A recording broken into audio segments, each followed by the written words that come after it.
Hey guys, welcome back to the Snapbrain Chronicles. We're coming back at you with another Ratchet video. This is the Ratchet I found at the Long Island Tool Meet.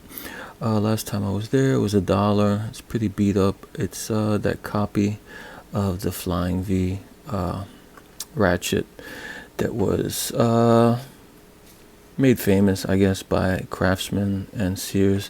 We're going to compare that one. We're going to bring that one out also. We're going to compare it to this one here. This one doesn't have any markings on it, except for on the bottom it has Japan. So we know that this is a Japanese copy. This was made by more Drop Forge, or could it be Eastco? I think Eastco, maybe, I think they took it over in the late 60s, so this could be a more Drop Forge Ratchet, or maybe Eastco. You guys know more than me, let me know. I took both of these apart already just to make the time a little bit less for this video.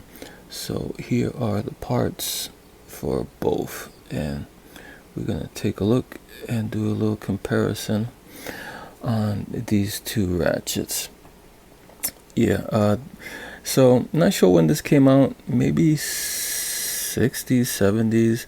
I guess they were trying to go for this type of look with the switch here, and maybe could they possibly trying to fool people into thinking that this ratchet was that ratchet? I don't know, could be.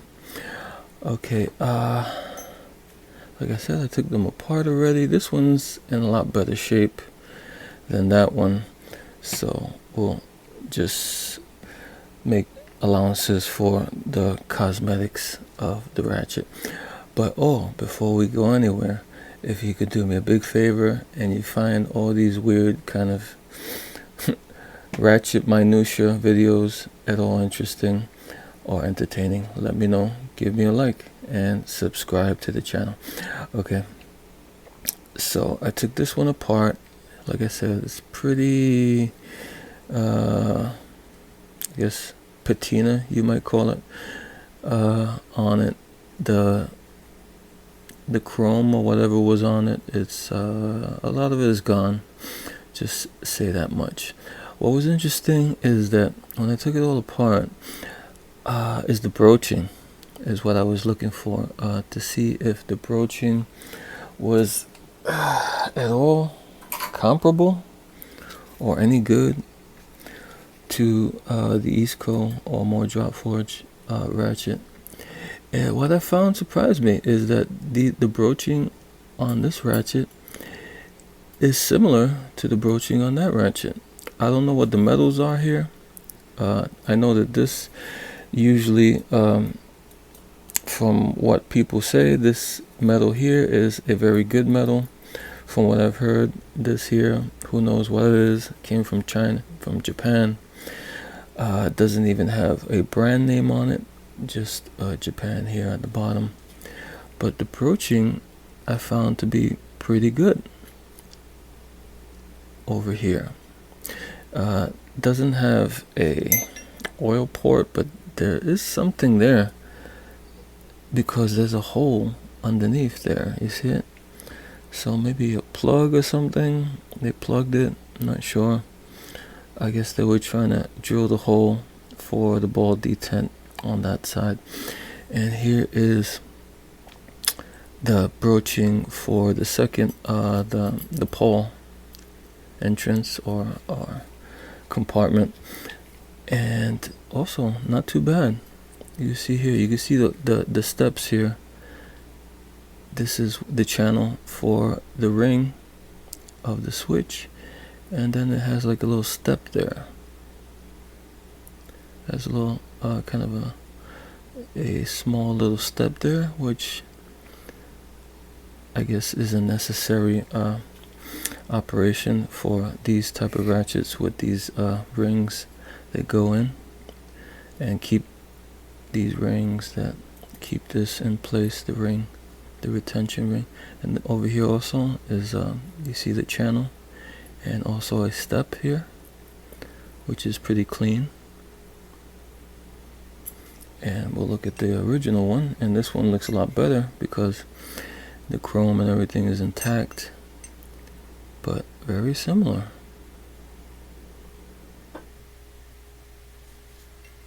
Very similar. The broaching on both. So not bad for this no name Japan. And these ratchets were kind of I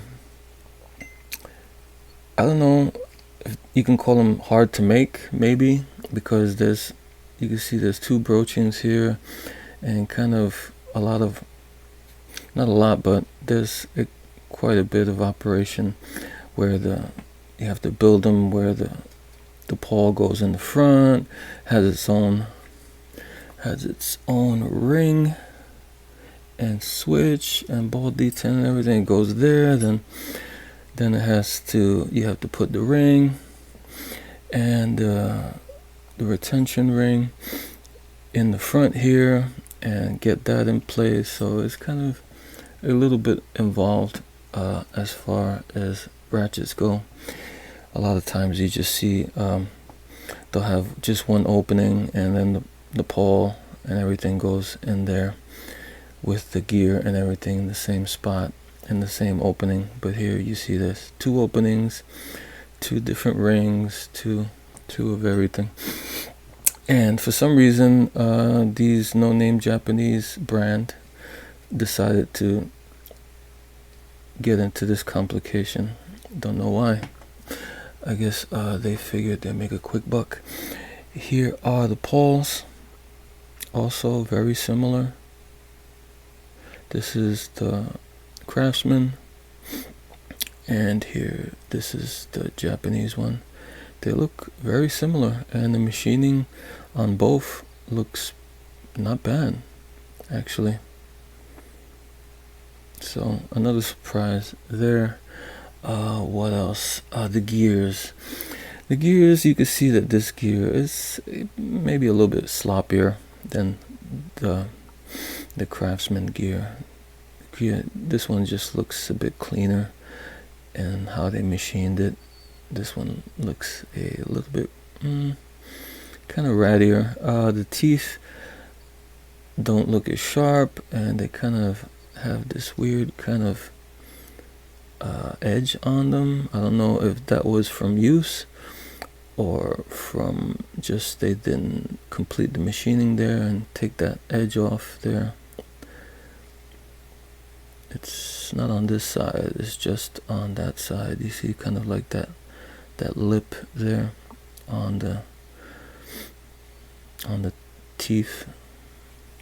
Over here, no such problems.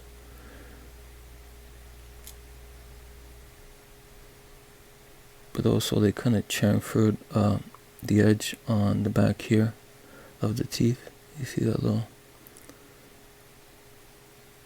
like cut on the edge there, which they didn't do on this one, which, well, maybe a little bit on the Craftsman one. Okay, what else? The switches. This one obviously looks a lot better, but they look similar also. The rings, this ring had a weird kind of thick shape to it. The Craftsman one are kind of thinner and sleeker. This is the switches in the back. Again, very similar. Very similar in quality. Not cosmetically, but just from the look of them, they look a lot the same. And here are the rings. As I said, the ring for the Japanese one looks a bit bigger and thicker, and the Craftsman one looks a little bit daintier in comparison. And the rings, okay, this is the Craftsman, here is the Japanese one. They look kind of similar.